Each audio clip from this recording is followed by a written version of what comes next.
Hello, I'm Barry Axelrod, a classic movie fan who's watched and studied them all. Now, we all know Gable, Garbo, Barrymore, but I'd like to introduce you to those wonderful character actors who gave these films such life. We know them as the butlers, the shopkeepers, the cab drivers, actors we've seen time and time again. Hollywood's real characters. Now, you're sure to recognize them, but you may not know their names. Names like Franklin Pangborn, Edna May Oliver, Melville Cooper. Yet they are so memorable that we usually just smile to ourselves as soon as we see them. We'll be going to clips to watch three of the greats in action. Let's kick off with Sig Rumen. I think I could stand a glass of brandy after all. Certainly. Brandy. That makes me think of a very funny story which is going all over Warsaw. A story about our Führer. Now, how does it go? Oh, yes. They named a brandy after Napoleon. They made a herring out of Bismarck, and the Führer is going to end up as a piece of cheese. Don't you think it's funny? Now, that clip was from To Be or Not to Be, and we get to see all his classic trademarks, the thick accent, popping eyes, and blustery manner.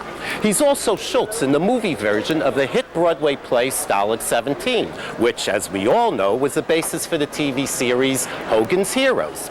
Sig made his Broadway debut in 1928, and in 1930, he originated the role of Pricing in the Broadway production of Grand Hotel.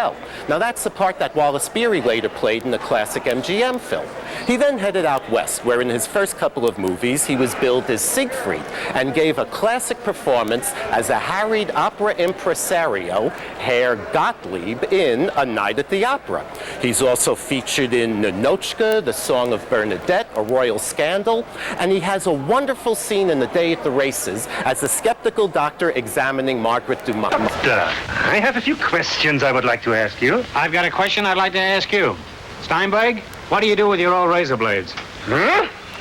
He looks as healthy as any woman I've ever met. You don't look as though you ever met a healthy woman. What?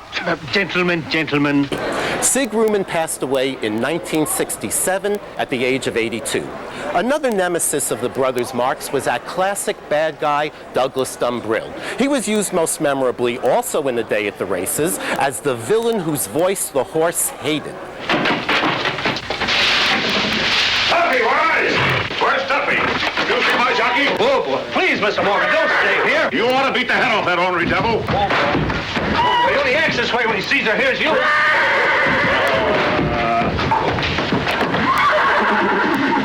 I should have plugged that night when I owned him. Now, even if you don't recognize the name or the face, you've got to remember that voice. He butted heads again with the Marx Brothers in The Big Store, also Abbott and Costello in Lost in a Harem, and even the Ritz Brothers in their version of The Three Musketeers. In a more classical mood, he's featured with Brando and Gielgud in Julius Caesar. In 1960, at the age of 70, Mr. Dumbrill, who had recently lost his wife of 47 years, married 28-year-old Patricia Mowbray, the daughter of his longtime friend and fellow character actor, Alan Mowbray. Dumbrill is also featured quite prominently in Cecil B. DeMille's defining epic and his last movie as a director, The Ten Commandments. Great one. You hear the cry of Egypt. They would cry louder if they had to make the bricks. Send them away. The people have been plagued by thirst. They've been plagued by frogs, by lice, by flies, by sickness, by boils. They can endure no more. Why do you bring this worker of evil before me? The people desert the temples. They turn from the gods. What gods? Also in The Ten Commandments, in a small yet touching cameo, my litter can carry him.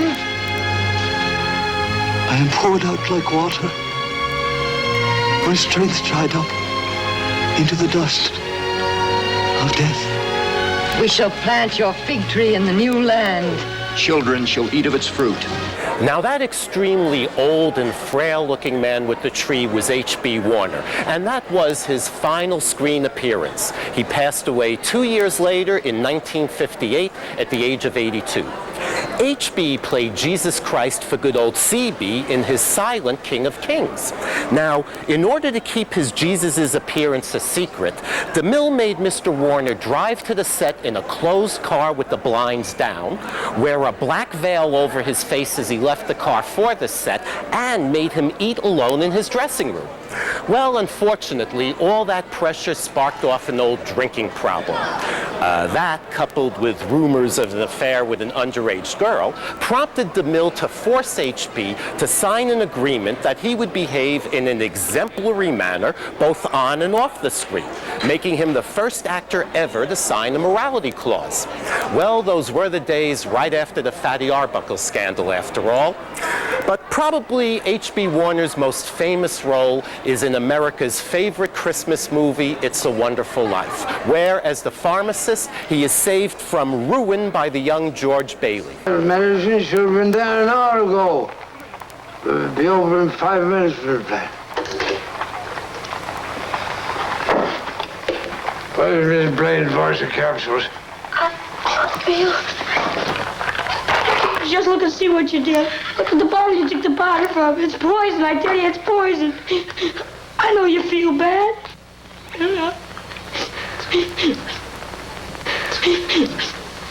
Oh. Don't hurt my sewer again. Oh, Don't hurt my sewer again. Oh, George. So, Sig Ruman, Douglas Dumbrill, H.B. Warner.